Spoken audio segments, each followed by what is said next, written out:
우리 믿음의 고백을 하나님께 이름으로 말씀 앞에 나가도록 하겠습니다. 하나님 나를 사랑하신다. 하나님은 내 인생에 크고 비밀한 계획을 가지고 계신다. 하나님은 오늘도 나와 동행하셔서 그 계획을 이루어 주신다. 아멘. 그렇게 될 줄로 믿습니다. 아멘. 우리가 예수님을 믿는다고 하는 것은 크게 두 가지 사실을 대해서 믿음을 고백하는 것입니다. 먼저는 예수님께서 내 모든 죄를 사하신 구원자가 되신다는 사실을 고백하는 것이고, 두 번째는 내 인생의 주인이 이제는 내가 아니라 예수님이라고 그렇게 고백하는 것입니다. 고백은 두 개이지만 사실은 하나의 고백으로 묶여 있다라고 생각하는 것이 옳습니다. 누군가가 예수님을 구주로 고백하게 되면 그는 거듭나게 되고요, 새로운 생명을 소유하게 됩니다. 그리고 이 생명은 예수님으로부터 왔기 때문에 나의 것이 아니라 예수님 것이 됩니다. 그래서 누군가가 구원을 받았다면 그는 반드시 예수님을 주인으로 고백하게 될 수밖에 없는 것입니다.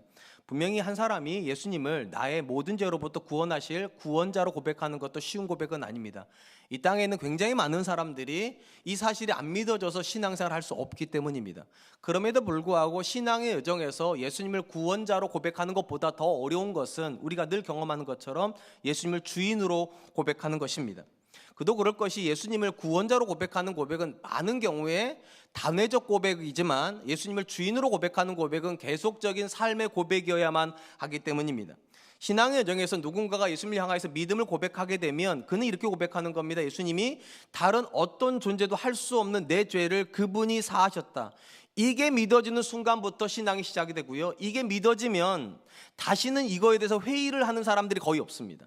한번 믿으면 그 상태가 지속이 됩니다. 그래서 어떤 사람도 이 사실을 믿고서 이 사실을 버리고 돌아가는 게 쉽지는 않습니다. 그래서 대부분의 경우에 예수님을 구원자로 고백하는 것은 단회적 고백에 해당이 됩니다. 상대적으로 예수님을 주님으로 고백하는 것은 이것과 성격이 약간은 다릅니다. 왜냐하면 예수님을 주인으로 고백한다는 건 매일의 삶에서 내 생각이 아니라 주님의 생각을, 내 선택이 아니라 주님의 선택을, 내가 원하는 삶이 아니라 주님이 원하는 삶을 선택하는 선택의 문제가 놓여 있기 때문입니다. 그렇기 때문에 주님인데 순종하지 않는 주님은 존재할 수가 없습니다. 그래서 예수님을 구원자로 고백하는 건 많은 경우에 우리 의식 안에서 일어나요. 내가 지식적으로 동의를 하면 끝나지만 예수님을 주님으로 고백하는 건 의지적 행동으로 표현이 됩니다. 내 생각을 내려놔야 되고 내 선택을 내려놔야 되고 지금까지 내가 살았던 삶의 방식을 내려놔야 되기 때문에 구원자로 고백하는 것보다 주님으로 고백하는 것이 굉장히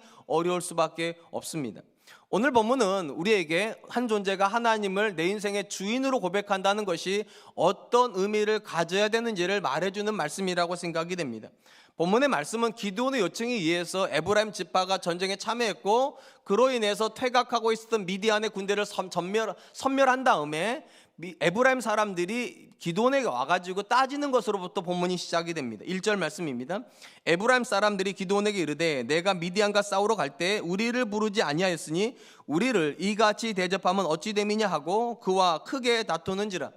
기드온이 미디안과의 전쟁을 준비했을 때 군대를 모집했던 사람들은 주로 미디안으로부터 가장 크게 어려움을 겪었던 므낫세, 납달리, 스불론, 아셀 지파였습니다. 그런데 퇴각을 할 때 이들이 남쪽으로 퇴각을 했기 때문에 퇴각로에 있었던 에브라임 지파에게 급하게 사람을 보내서 이 전쟁에 참여를 요청을 했고, 다행히 에브라임 지파가 전쟁에 참여해서 퇴각하고 있었던 상당히 많은 미디안의 군대가 섬멸이 되게 됩니다. 전쟁은 잘 끝난 것 같은데 문제는 에브라임 지파가 자기들이 뒤늦게 전쟁에 참여한 거에 대해서 불만을 가지고 와가지고 기드온에게 따지는 것입니다. 당시 유다 지파와 함께 이스라엘 열대 지파에서 가장 영향력을 가지고 있었던 지파는 에브라임 지파였습니다. 그러니까 에브라임 지파가 이렇게 생각하는 거예요. 우리가 더 많은 정쟁의 공로를 세울 수 있었는데 너희가 처음부터 우리를 안 불러가지고 우리가 공로를 세울 기회를 놓쳤다는 거예요. 그러니까 너에게 책임이 있다 이렇게 따져 물었습니다. 지금 중요한 건 이겁니다. 누가 더 많은 공로를 세웠는가? 여기서 기드온이 오히려 이렇게 대답을 합니다. 3절 말씀입니다. 하나님이 미디안의 방백 오렙과 스앱을 너희 손에 넘겨주셨으니 내가 한 일이 어찌 능히 너희가 한 것에 비교가 되겠느냐 아니라. 기드온이 이 말을 하며 그때 그들의 노여움이 풀리니라. 기드온 앞에서 자신들이 더 많은 공로를 세울 수 있었는데 너 때문에 너가 처음부터 안 불러서 공로를 못 세웠다 이렇게 따져 묻는 에브라임에게 기드온이 뭐라고 말했는가? 너희가 누구를 죽였냐는 거예요. 미디안의 방백, 미디안의 지도했던 오렙과 스앱을 죽였는데 너희가 한 일이 처음부터 참여한 우리가 한 일보다 훨씬 큰 일 한 거다. 우리는 잔챙이를 없앤 거고, 죄송하니 이렇게 표현하면 너희는 머리를 제거한 거라고. 너희가 훨씬 귀한 일을 했고 공로로 따져도 너희가 더 큰 공로를 했다. 이렇게 해서 내부적 분열로 치달을 수 있었던 것들이 상쇄가 돼버립니다. 본문 안에서 기드온이 보여주고 있는 태도와 그 다음에 이 에브라임 사람들이 보여준 태도는 완전히 대조를 이룹니다. 에브라임 사람들은 자기의 영광이 중요해요. 우리가 더 많은 공로를 세울 수 있었는데 너희 때문에 공로가 제한됐다, 이렇게 말하는 거라면, 상대적으로 기드온은 하나님의 영광을 구합니다. 중요한 건 이런 거예요. 기드온 입장에서 누가 얼마나 많은 전쟁의 공로를 가져가나는 하나도 중요하지 않다는 거예요. 왜냐? 이 모든 전투는 하나님이 이끄셨다는 겁니다. 하나님 때문에 우리가 미디안과 싸우기 시작했고 하나님 때문에 우리가 이겼다면 누가 더 많은 공로 있는 건 하나도 중요하지 않다는 거예요. 하나님이 하신 거니까. 이 부분은요, 에브라임 지파가 한 일을 칭찬하면서 기드온이 했던 표현에도 그대로 나옵니다. 이렇게 돼 있잖아요. 하나님이 미디안의 방백 오렙과 스웹을 너희 손에 넘겨주셨다. 너희가 미디안의 우두머리가 되는 오렙도 스웹도 죽였지만 그 역시 하나님이 너희에게 주셨기 때문에 가능했다. 이런 생각이 있었기 때문에 전쟁의 시작점이 있었던 기드온도 자기를 주장하지 않습니다. 얼마든지 내가 전쟁을 시작한 사람이고 나와 함께 갔던 300명의 용사가 마음의 담담을 가지고 이 전쟁을 이끌었다, 싸울 수도 있었는데 기드온은 그렇게 말하지 않아요. 하나님이 하셨으니까, 하나님이 주인이시니까 너가 주장하는 거, 내가 주장하는 거 아무런 의미가 없다는 겁니다. 하나님이 주장하셨기 때문에 이 전쟁은 이겼다는 것입니다. 그래서 얼마든지 미디안으로부터 시작된 전쟁이 이스라엘과 에브라임 또는 기드온과 에브라임 지파의 싸움으로 번질 수도 있었는데 안 싸워요. 왜 안 싸웁니까? 기드온이 자기 주장을 안 하니까. 얼마든지 자기 주장을 할 수 있고 자기 공로를 내세울 수 있었던 기드온이 포기를 하니까 싸움이 일어나지를 않더라는 것입니다. 우리가 본문의 말씀에서 먼저 주목하려고 하는 것은 이겁니다. 하나님을 주인으로 고백하는 사람의 가장 큰 특징은 자기 주장이 없다는 겁니다. 하나님이 주인 되신다는 말은 하나님이 그 사람의 인생을 이끄신다는 거고, 하나님이 그 사람의 인생을 이끌었다면 나는 딸려가는 사람이기 때문에 딸려가는 사람이 주장할 수 없어요. 하나님이 이끄셔서 이 선한 일이 일어났다, 하나님이 이끌으셔서 이 좋은 결과가 있었다, 하나님이 이끄셔서 우리가 이겼다, 이게 기도의 태도예요. 그러다 보니까 주장하지 않게 되고 주장하지 않으면 갈등이 일어나지 않습니다. 어떤 공동체도요, 누군가가 자기를 주장하는 순간부터 갈등이 일어납니다. 왜 갈등이 일어납니까? 자기를 주장하는 사람이 그 사람만은 아니기 때문입니다. 제가 지금까지 그렇게 오랜 세월을 살지 않았지만 사람들이 들어가 있는 어떤 공동체 안에서도요, 자기 공로가 하나도 없다고 느끼는 사람은 한 명도 없습니다. 다 각각의 공로가 있어요. 근데 만약에 누군가가 자기 공로를 주장하면 상대방이 그대로 있냐? 그렇지 않아요. 너만 했냐? 나도 했다, 이런 식이에요. 너무 막연하니까 저희 집안 얘기를 해볼게요. 제가 굉장히 열심히 살았어요. 지금보다는 과거에 훨씬 열심히 살았어요. 진짜 열심히 살고 집에 들어갈 때는 어떤 식으로 들어갑니까? 내가 왕으로 들어가는 거잖아요. 내가 열심히 살아서 내 자녀가 먹고, 내가 열심히 살아서 내 아내가 살림을 하는 거잖아요. 집에 들어갔어요. 그래서 이제 밥을 차려주길 기대하는데 제 아내는 전혀 저를 왕으로 대접할 생각이 없어요. 왜 그럴까요? 제 아내도 이러는 거예요. 너는 나가서 수고했고 나는 안에서 수고했다는 거잖아요. 늘 제 아내가 그런 얘기했어요. 당신은 일하니까 참 좋겠다고. 나는 집에서 일해봐야 생색도 티도 하나도 안 난다. 하루 종일 닦아, 하루 종일 청소해 놔도 애들이 한 번에 다 뒤집어버린다는. 그러니까 내 앞에서 생색 내려고 하지 말라고. 돈 벌어 왔다고 생색 내려고 하지 말으라고. 나는 생색도 안 나는 일을 죽어라 한다고. 그러니까 끽소리도 못해요. 분명히 나한테 공로가 있거든요. 제가 돈 벌어 왔잖아요. 공로가 있는데 그 말 한마디 하려고 그러면 두 마디가 날아요. 두 마디가요. 최근에 더 놀라운 이야기를 제가 들었어요. 우리 큰아들이 제 아내한테 전화해서 이런 얘기를 했다는 거예요. 엄마 아빠는 좋겠다고. 나 같은 아들 두고 있으니까. 와, 제가 그 얘기 또 기가 막혔어요. 아, 그렇구나. 네가 공로가 있구나, 네가. 그래서 우리가 행복한 거구나. 우리 둘째 아들은 말은 안 하지만 또 안 그러겠습니까? 혹시 지금 아이가 태어난 알겠다면 그 아이가 말하고 싶은 게 뭘까요? 나 태어나줘서 고맙지. 태어난 아이도요, 지금은 다 공로가 있는 시대예요. 제가 왜 이런 얘기를 하냐면 한 공동체 안에서 왜 분쟁이 일어나냐는 거예요. 내 공로가 네 공로보다 높다고 생각하면 반드시 갈등이 일어나요. 왜냐하면 누구도 그렇게 생각을 안 해요. 남편이 돈을 벌어오는 걸 아내가 엄청난 일로 생각하는 분도 있지만, 내가 집에서 그 정도 하니까 그 정도 일하는 거라고. 우리 자녀들이 그 정도 해주니까 엄마 아빠가 근심 안 하고 그 정도 사는 거라고. 다 자기 공로가 있어요. 자기 공로를 주장하면 갈등이 일어나고, 갈등이 일어나면 반드시 불행해집니다. 오늘 본문에서 기드온과 그의 군사들이 보여주는 가장 아름다운 태도가 뭔지 아세요? 공로가 제일 많은데 공로를 주장하지 않아요. 우리가 한 일보다 네가 한 일이 더 뛰어나다고. 남편이 들어와서 이렇게 말하는 거예요. 여보, 내가 한 게 뭐야? 기껏 돈 100개 더 벌어왔어. 당신이 살림 다 해줬고, 당신이 애들 다 키워줬고, 당신이 나 서포트 해줬잖아. 저는 그 말을 한마디도 못했어요. 근데 여러분은 하세요. 그런 가정에서 싸움이 나겠습니까? 자녀가 엄마 아빠 나 같은 자식 없어. 그러면 너 같은 자식 세고 쎄싸움 싸워요. 그치? 너 같은 자식이 어디 있어? 하나님 우리 가정에 주신 보석과 같은 존재지. 그럼 그 자녀가 뭐라고 말합니까? 아니야 엄마, 아빠 엄마 같은 사람들도 없더라. 이렇게 가요.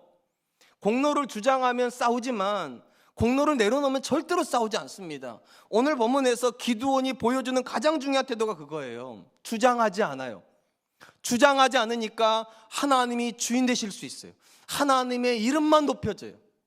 우리가 잘 알다시피 하나님이 이 땅 가운데 만드신 기관은 딱 2개밖에 없답니다. 모든 기관들은 사람이 만들지만 딱 2개의 기관만은 하나님이 만드셨대요. 하나는 가정이고 또 하나는 교회입니다. 그리고 하나님이 만드신 이 2 기관을 가장 잘 나타내는 상징성이 있는 표현이 있다면 하나됨입니다. 하나님이 만드신 가정은 하나가 됩니다. 하나님이 세우신 교회도 하나가 됩니다. 그래서 남자를 만드시고 여자를 만드신다. 하나님 뭐라 말씀하셨습니까? 둘이 한 몸을 이룰지니라. 예수님으로 말미암아 교회가 세워진 다음에 하나님께서 뭐라 말씀하셨습니까? 성령 안에서 하나 되기를 힘쓰라. 그러니까 우리가 만들고 있는, 또 우리가 살고 있는 가정이 정말로 하나님 세우신 가정이 맞는지 어떻게 확인합니까? 또 우리가 섬기고 있는 교회가 정말로 하나님 세우신 교회인지 어떻게 확인합니까? 하나 될 때요. 남편과 아내가 하나 될 때 그 가정은 하나님 세우신 기관입니다. 성도와 목회자가 하나 될 때 그 교회는 하나님이 세우신 겁니다. 중요한 건 하나님께서 가정을 세우시고 교회를 세우신 다음에 이 2 공동체를 하나 되게 하신 원리도 똑같아요. 희생이요. 하나님이 하나 되게 하신 원리는 희생입니다. 가정이 어떻게 태어났습니까? 하나님께서 남자와 여자를 똑같이 만들지 않으셨어요. 남자를 먼저 만드신 다음에 남자의 갈비뼈를 부러뜨리셨습니다. 희생입니다. 남자의 희생으로부터 가정이 태어났고 하나되로 명령하셨어요. 교회가 어느 날 갑자기 사람들이 뜻을 모아서 모여서 생긴 게 아니에요. 하나님이 그 아들을 내어주시고 그 아들이 마지막 피 한 방울, 마지막 물 한 방울을 희생하심으로 교회가 태어났습니다. 그리고 이 희생을 근거로 해서 하나님 말씀하시는 거예요. 가정도 하나 되라, 교회도 하나가 되라. 그러니까 희생하는 존재가 있으면 하나가 되지만 정반대로 주장하면 깨집니다. 남편이 아내를 향하여서, 아내가 남편을 향하여서, 부모가 자녀를 향하여서, 자녀가 부모를 향하여서, 또는 목사가 교회를 향하여서, 또는 교회가 목사를 향해서 주장하는 순간 하나님의 공동체는 반드시 깨집니다. 근데 주장할 수 없는 이유가 있어요. 교회의 주인도 하나님이세요. 아멘. 가정의 주인도 하나님이세요. 아멘. 우리가 아내 선택하고 아내가 남편 선택한 게 아니에요. 하나님이 남편을 위해서 아내를 위해서 남편을, 부모를 위해서 자녀를 위해서 부모를 하나님이 지목하신 거예요. 맞습니까? 저는 맞다고 생각합니다. 저는 절대적으로 동의합니다. 그렇기 때문에 이 사실이 믿어지는 사람은 주장할 수 없어요. 하나님이 주신 아내한테 주장하는 남편이 있을 수 없어요. 하나님 주신 남편을 향해서 주장하는 아내 있을 수 없어요. 교회도 마찬가지예요.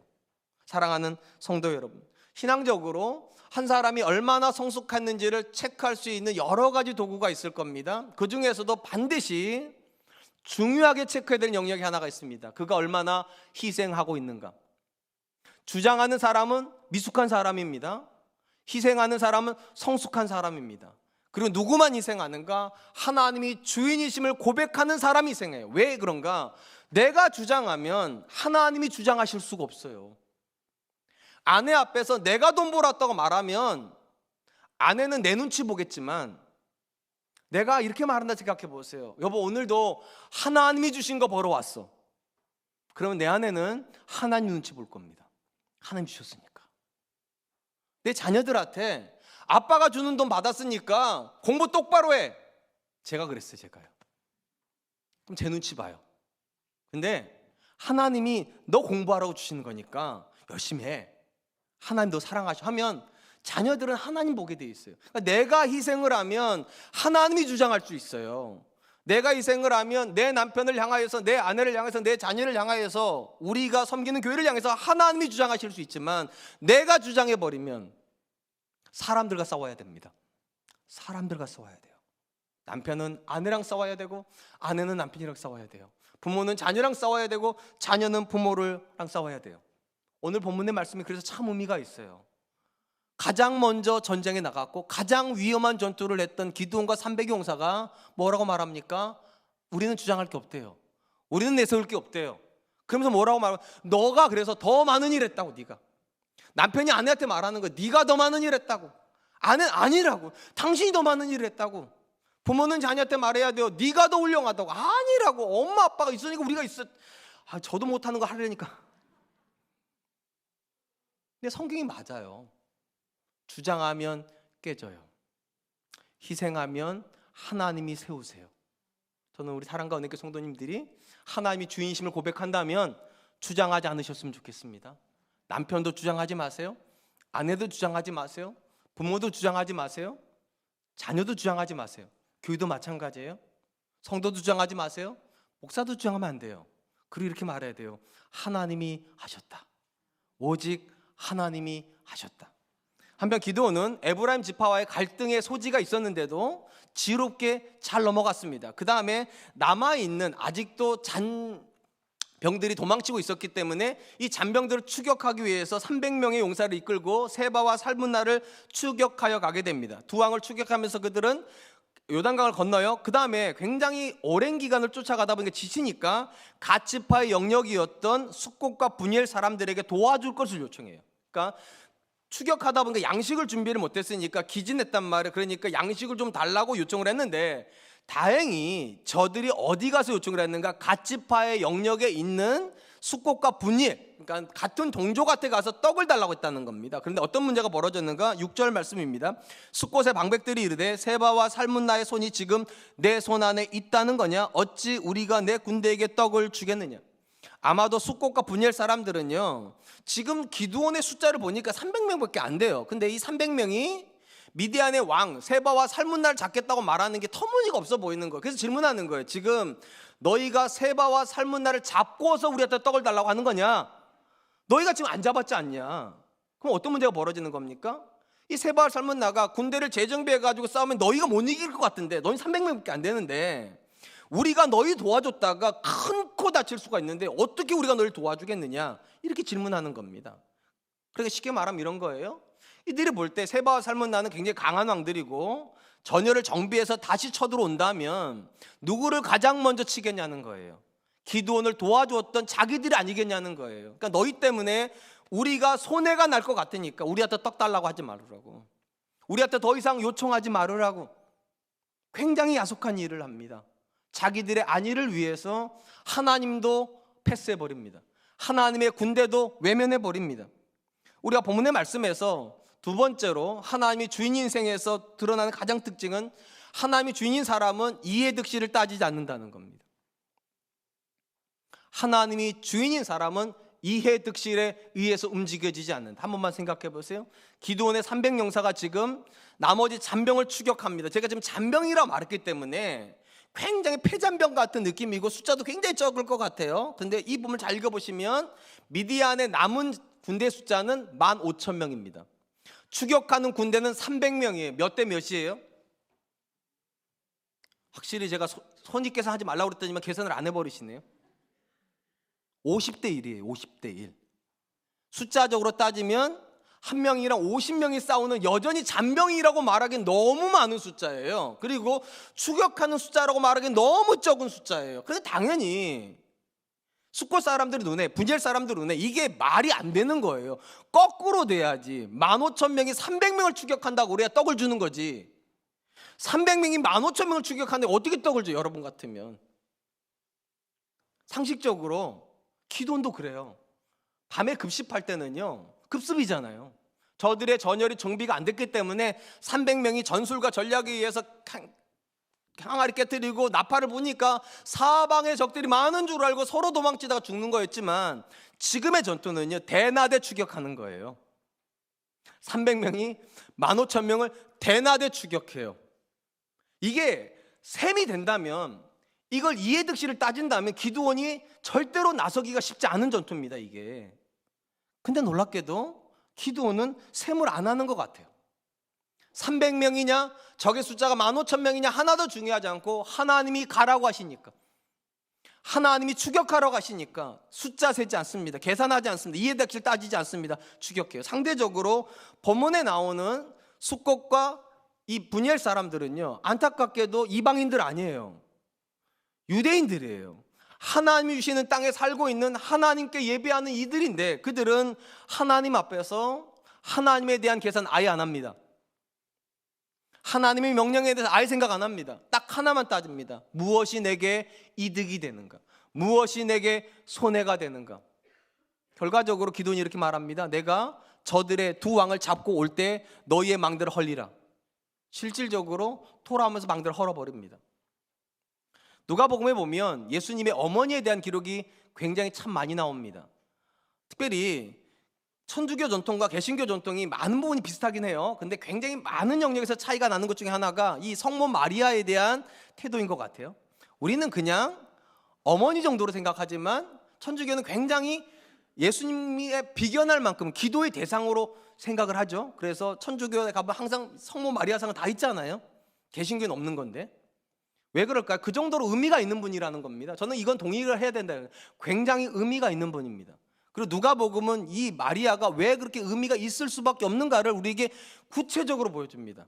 다른 성경 그냥 굉장히 건너뛰는 이야기가 누가복음에 자세히 나왔다는 겁니다. 어느 날 천사장 가브리엘이 이 마리아에게 나타납니다. 그리고 이렇게 선언을 합니다. 누가복음 1장 28절, 그에게 들어가 이르되 은혜를 받은 자여 평안할지어다, 주께서 너와 함께 하시도다 하니, 마리아는 자신에게 나타난 천사장 미가엘이 너는 은혜를 받은 자라 말하는 말을 일단 놀라게 됩니다. 은혜를 받았다고 말하니까 자기 은혜 받지 않았는데 이제 놀라요. 그 다음에 이 여인이 이 은혜를 받았다는 표현 때문에 충격을 받는 이유가 뭔가, 이 은혜가 어떤 내용인가, 성령으로 말미암아 내가 잉태를 하는 거래요. 아직 마리아는 약혼녀가 있긴 하지만, 약혼자가 있긴 하지만 결혼 전입니다. 결혼 전이라는 말은 아직 처녀라는 이야기고, 처녀가 아기를 가졌다는 말은 불륜이란 뜻이에요. 그리고 그 당시 문화에서 처녀가 아기를 가지면 돌로 쳐서 죽이는 겁니다. 그러니까 이게 충격일 수밖에 없어요. 자기는 아직 결혼 전에 처녀인데 하나님께서 자기에게 은혜를 베푸신다고 하시는 이야기가 너 임신한다는 거예요. 그 말은 뭐예요? 내가 죽는다는 것과 진배가 없어요. 당황스럽기도 하고 충격스럽기도 하고 공포스러울 수도 있었을 겁니다. 얼마나 덜덜덜 떨고 있었을까요? 그때 천사장 가브리엘이 뭐라고 말합니까? 이 모든 일은 하나님이 하시는 일이라고. 이 모든 일은 하나님이 너를 통해서 하시는 일이라고 선언을 합니다. 그럼에도 불구하고 이 상황은 쉽게 받아들이기가 어려워요. 우리처럼 그냥 어쩌다 보니까 자녀가 태어나면 국가에서 책임져주고 뭐 그런 시스템이 아니란 말이에요. 이 당시 문화는 처녀가 아이를 낳으면 가문에 수치고, 가정에 수치고, 마을에 수치고, 그 수치를 제거할 수 있는 유일한 방법은 꺼내서 돌로 쳐 죽이는 거란 말이에요. 이 상황 앞에서 마리아가 뭐라고 고백합니까? 이렇게 고백을 합니다. 누가복음 1장 38절, 마리아가 이르되 주의 여종이오니 말씀대로 내게 이루어지이다 하며 천사가 떠나니라. 놀랍게도 자기가 죽어야 되는 상황 앞에 놓이는 건데, 가족에게 외면당하고 오해받고 그리고 저주받고 마을 사람들에게 수치를 받는 그 모든 일이 일어날 건데도 마리아가 뭐라고 말합니까? 주의 여종이오니. 예전 성경이 이렇게 말해서 주의 계집종이오니. 아무 쓸모도 없는 종에 불과한 나를 하나님이 쓰시겠다면 그렇게 하십시오. 주의 말씀대로 내게 이루어지이다. 이 참 멋있는 말이에요. 자기에게 이득되는 일에 순종하겠다고 말하는 게 아니라 자기가 오해받고 자기가 사람들에게 돌멩이 맞아 죽고 가문의 수치가 되고 자기 부모에게 정말로 씻을 수 없는 고통을 주는 일을 받아들이면서 뭐라고 말하는가? 주의 계집종이오니, 주의 종이오니 말씀대로 내게 이루어지이다. 자신의 삶에 순종할 수 없는 영역들을 하나님께서 명령하실 때 받아들인 이유가 딱 하나래요. 내 인생 아니라 하나님 거니까. 하나님이 그렇게 하시겠다면 내가 손해나도 그렇게 하겠다는 겁니다. 사랑하는 성도 여러분, 우리가 하나님을 주인이라 고백한다는 건 필연적으로 순종을 내포하고 있는 고백입니다. 주인이 있으면 종이 있어야 되잖아요. 하나님 주인이시라면 내가 종인 거고, 순종하지 않는 존재를 종이라 부르지 않아요. 순종하는 존재를 종이라 부릅니다. 중요한 건 이런 겁니다. 하나님이 우리에게 하시는 명령이 내가 원하는 거라면 신앙생활이 굉장히 쉬워요. 내가 원하는 걸 하나님이 명령하시는 거니까. 근데 하나님이 우리에게 주시는 대부분의 명령은요, 내가 원하지 않는 걸 명령하십니다. 내가 손해당하는 거예요. 내가 어려움 당하는 거예요. 마리아에게는 원하지 않는 임신을 해야 되는 거예요. 사람들 오해받아야 되는 거예요. 사람들에게 죽임당해야 되는 거예요. 그걸 명령하세요. 그렇기 때문에 하나님이 주인 되신다는 고백은 우리가 이득 보는 자리에서는 안 나옵니다. 그래서요, 거기는 하나님이 주인 아니세요. 사실은 대부분의 경우에 하나님 주이신 자, 주인이신 자리는 내가 손해보는 자리입니다. 하나님 때문에 내가 이렇게 할 수밖에 없습니다. 하나님이 명령하셨으니까 주의 계집종이오니, 주의 남종이오니, 내가 종이니까 하나님 말씀하시면 제가 할게요. 마음은 너무 힘들지만, 너무 고통스럽지만, 손해볼 게 너무 뻔하지만 하나님이 내 인생의 주인이시니까 내가 할게요. 여러분, 누가 하나님을 주인으로 믿는 사람입니까? 손해보는 사람이요. 이득 보는 사람이 하나님을 주인으로 고백하는 게 아니라 하나님 때문에 손해보는 결정을 할 수 있는 사람이요. 본문에 나오는 기돈이 그런 사람이에요. 300명 데리고 여전히 15,000명을 쫓아간 이 손해나는 일을 결정하는 사람이요. 누가 하나님을 주인으로 고백하지 못하는 사람입니까? 계속 계산하고 있는 사람이요. 이 본문에 나오는 숫곳 사람들이요, 분이엘 사람들이요, 계산하고 있어요. 이게 나한테 이익이 될까 손해가 될까? 한번 스스로 물어보시기 바랍니다. 우리는 언제 하나님을 주인으로 고백합니까? 하시는 일이 너무 잘 될 때 하나님 내 인생의 주인이십니까? 그것도 나쁜 고백은 아니에요. 근데 그게 정답은 아니에요.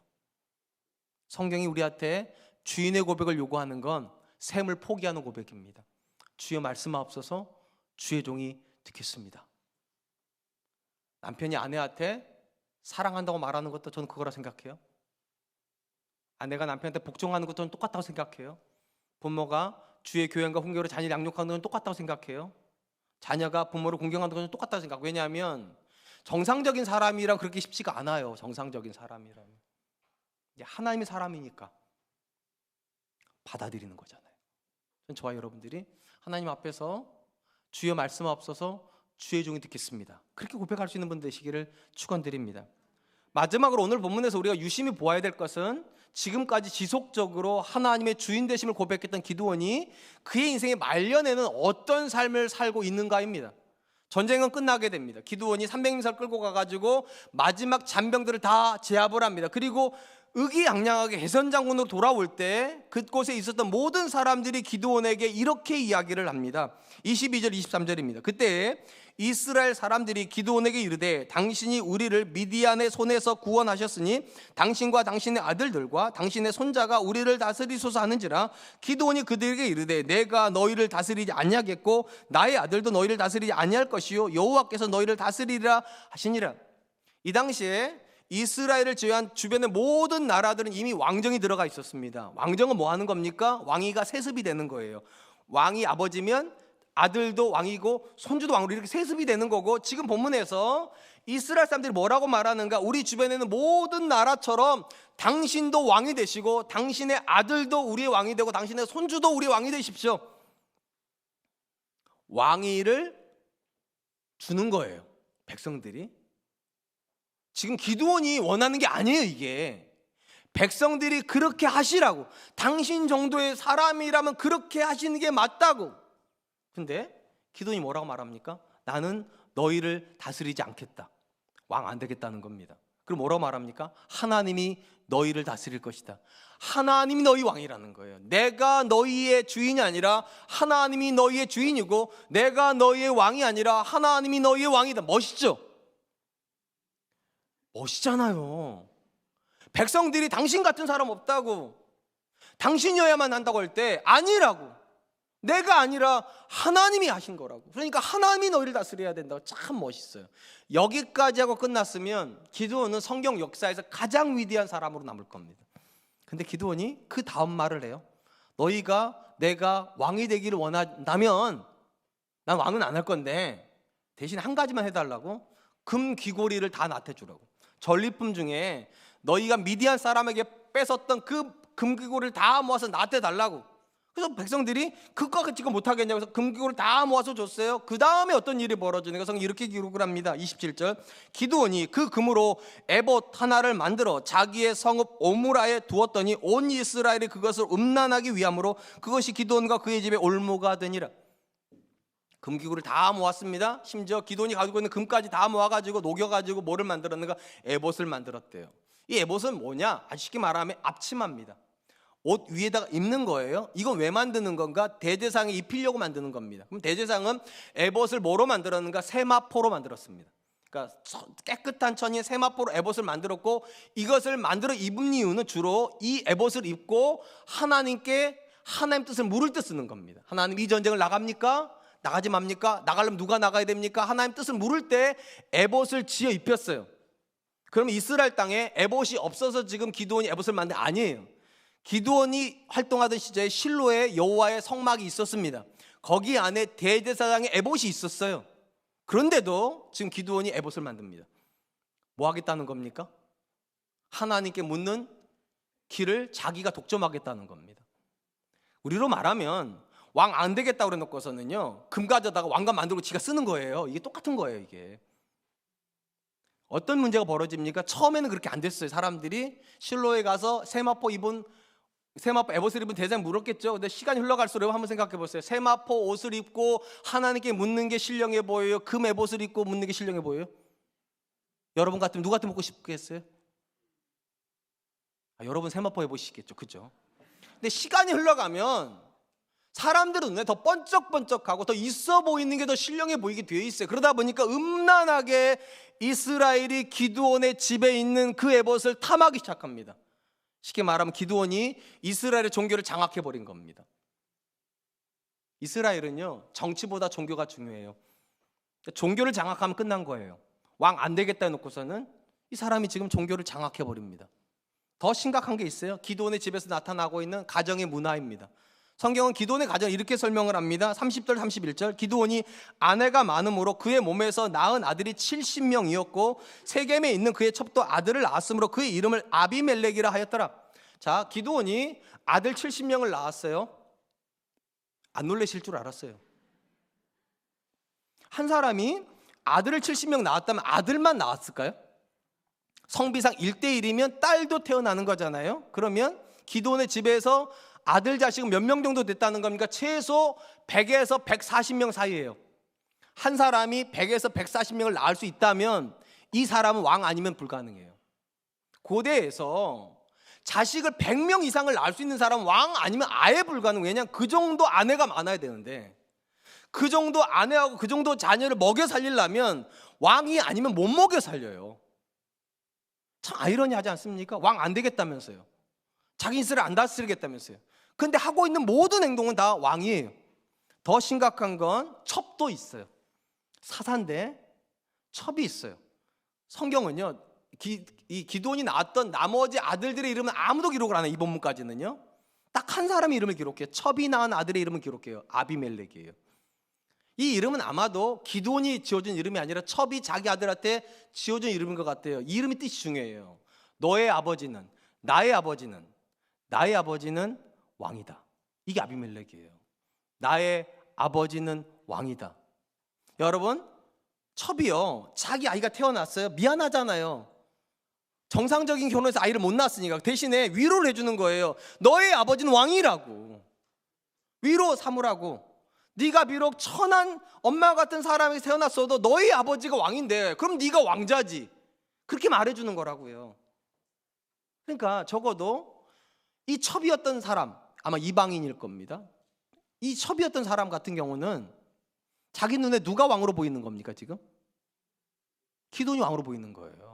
제가 지금 뭘 말하려고 하냐면, 기드온은요 놀랍게도 성공의 차정점에서 나 왕 아니라고 선언했던 사람이에요. 그리고 나는 너희 안 다스리겠다고 말을 굉장히 멋있게 했어요. 그런데 그 다음에 살고 있는 모든 삶은 다 왕이에요. 모든 삶이 다 왕이에요. 에봇을 만들어요. 아내를 수도 없이 얻어요. 자식을 100명 이상 낳아버려요. 그리고 첩을 낳아요. 첩의 눈에 기드온은 왕이기 때문에 아들의 이름을 아비멜렉, 나의 아버지는 왕이다, 이렇게 지어요. 우리가 본문에서 마지막으로 주목하려고 하는 것은 하나님의 주대심은 단회적 고백 아니라는 겁니다. 죽을 때까지 하는 고백이어야 됩니다. 죽을 때까지. 우리 성경에서 기드온에 대한 90% 정도의 기록은요, 그가 하나님을 주인으로 고백하는 거예요. 거의 90%는요. 마지막 10%가 문제예요. 끝 지점에 가니까 여전히 고백은 하나님 주인이에요. 고백은. 근데 그건 그렇게 안 살아요. 자기가 주인인 것처럼, 자기가 왕인 것처럼 살아요. 더 큰 문제가 뭔지 아세요? 기드온이 자기가 그렇게 살면서도 자기가 그런 줄을 몰라요. 그러니까 시정을 안 해요. 본문 안에 보면 삶을 못 고친다고요. 왜 그런 일이 벌어지냐고. 왜요? 기드온이 자기에게 속고 있기 때문입니다. 여전히 자기가 하나님을 주인으로 고백하고 있는 것처럼. 왜 속을까요? 좋은 고백 때문이에요. 좋은 고백이요. 나는 너희를 다스리지 않는다. 좋은 고백을 해놓고 생각하는 거예요. 나는 좋은 고백을 했으니까 나는 좋은 사람이지, 내 삶에 하나님이 주인이시지, 좋은 생각을 하고 있으니까. 반드시 기억하세요. 좋은 생각하는 사람이 좋은 사람은 아닙니다. 좋은 생각을 하고 좋은 삶을 사는 사람이 좋은 사람입니다. 하나님을 주인이라 고백하는 고백은 굉장히 쉽게 할 수 있어요. 얼마든지 우리가 그냥 입술로 말할 수 있어요. 하나님 당신이 내 주인이십니다. 얼마든지 말할 수 있어요. 그런데 집에 가서서 여러분의 아내에게 여러분이 주인 노릇하는 거, 그거 합당하지 않아요. 여러분 남편에게 주인 노릇하는 거 합당하지 않아요. 자녀들한테 주인 노릇하는 거 합당하지 않아요. 고백을 하셨으면 집에 가서 말씀하셔야 돼요. 하나님이 당신을 나한테 주셨다고, 너무 고맙다고, 나랑 살아줘서 너무 고맙다고, 하나님이 너를 내 자식으로 줬다고, 너 같은 자식을 주신 하나님 너무 감사하다고, 부족한 아빠랑 살아줘서 너무 고맙고 친구가 살아줘서 너무 고맙다고. 이렇게 가야 정상이에요.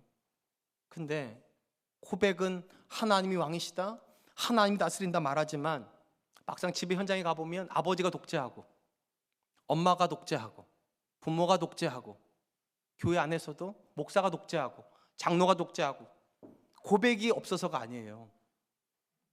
고백만 하기 때문이에요. 주인의 고백은 매일같이 자기 부정해야 됩니다. 매일같이. 내 아내가 나한테 당신이 우리 집의 왕이야 이럴 때 부정하셔야 돼요. 자녀들이 아빠 없으면 우리가 어떻게 살아? 그럴 때 부정해야 돼요. 아빠 없어도 살아, 하나님 없으면 못 살아, 그렇게 말해야 돼요. 목사한테 성도들이 목사님이 계셨으니까 여기까지 왔다 할 때 목사가 말해야 돼요. 아니라고, 그런 소리 하지 말으라고. 하나님이 계셔서 여기까지 왔다고. 제가 아멘 할게요. 네. 여러분, 고백이 좋다고 사람이 좋은 거 아닙니다. 고백이 좋다고 신앙이 좋은 거 아닙니다. 고백이 좋아도 순종이 없으면 꽝이에요. 기도원이 그래요. 사랑하는 성도 여러분, 참 사람은 불쌍한 존재입니다. 왜냐하면 사람은 남에게도 속지만 내가 나한테도 속아요. 남이 나를 속이는 건 어쩔 수 없잖아요. 근데 안타깝게도 내가 나한테 속는 건 이건 미련한 거 아닙니까? 근데 우리는 굉장히 많은 영역에서 내가 나한테 속아. 왜냐? 좋은 생각, 좋은 말 하고 있다고. 내가 내 자식한테 좋은 말 했다고. 내가 내 머릿속에 좋은 생각 가지고 있다고. 그러니까 난 좋은 사람이라고 착각하지 마세요. 좋은 말이 좋은 삶으로 연결이 안 되면 나쁜 거예요. 그게 더 나빠요. 차라리 나쁜 말을 하시고 나쁜 행동을 하세요. 그럼 돌아올 가능성이라도 있어요. 좋은 말을 하고 나쁜 행동을 하면 회개의 가능성이 없어집니다. 왜냐? 내가 나쁜 줄을 몰라요. 저는 기도원을 보면서 그게 너무 안타까워요. 분명히 나쁜 짓을 하고 있어요. 근데 돌이킬 가망이 안 보여요. 왜냐하면 착각하고 있으니까. 하나님이 너희를 다스릴 거라고. 혹시 지금 우리는 스스로에게 속고 있지 않습니까? 집에 가셔서 여러분의 배우자 얼굴을 보세요. 여러분의 자녀 얼굴을 보세요. 하나님이 주인이면 그 배우자 얼굴에 평안이 있습니다. 근데 내가 주인이면 그 배우자는 끊임없이 여러분 눈치 보고 있습니다. 불안할 수밖에 없어요. 그 자녀는 불안할 수밖에 없어요. 혹시 자녀의 눈빛에서, 배우자 눈빛에서 불안을 보고 계시다면 하나님께 와서 다시 회개하세요. 하나님, 내가 고백만 주인이었나 봅니다. 하나님, 잘못했습니다. 제가 더 이상 제 아내, 제 남편, 제 자식에게 주인 되지 않겠습니다. 하나님 다스려 주십시오. 전 저와 여러분들이 그럴 수 있기를 축원드립니다. 이제 말씀을 맺으려고 합니다. 우리가 예수님을 믿는다는 건 하나님의 자녀가 되었다는 거고, 하나님의 자녀가 되었다는 건 하나님이 우리에게 주권을 가지신다는 겁니다. 하나님이 주인이셔야만 합니다. 오늘 본문은 하나님 주인이시라는 것은 세 가지 고백을 우리에게 요청을 합니다. 첫 번째, 하나님 주인이라는 건 자기 주장이 없어야 됩니다. 나는 손해봐야 됩니다. 그래야 하나님 주장할 수 있어요. 두 번째, 하나님이 주인이라면 계산하지 않아야 됩니다. 물어야 돼요. 무엇을 하여야 주를 기쁘시게 할 수 있을까? 마지막 세 번째, 하나님 주인이시라면 고백이 멋있어서는 안 됩니다. 삶이 멋있어야 돼요. 하나님이 기뻐하시는 삶을 살아야만 합니다. 전 저와 여러분들이 그럴 수 있기를 주님의 이름으로 축원드리겠습니다. 주신 말씀을 기억하면서 세 가지로 같이 기도할게요. 첫 번째, 하나님, 내가 하나님 주신 모든 자리에서 나를 주장하지 않게 해주십시오. 나를 내려놓을 수 있도록, 그리고 하나님만 주장하십시오. 두 번째, 하나님, 무엇이 내게 유익이 될까 세마는 사람이 아니라 무엇을 하여야 주를 기쁘시게 할까를 매일같이 묻고 하나님 말씀에 순종하는 사람 되게 해주십시오. 세 번째, 하나님, 내가 나한테 속는 어리석은 사람 되지 말게 해주시고 좋은 생각이 반드시 좋은 열매로 가는지를 날마다 점검하고 나를 쳐서 복종시키는 그런 사람 되게 해주십시오. 우리 같이 한 번만 기도하겠습니다. 기도하겠습니다. 하나님, 많은 시간에 감사합니다. 오늘 귀한 시간 주신 하나님 말씀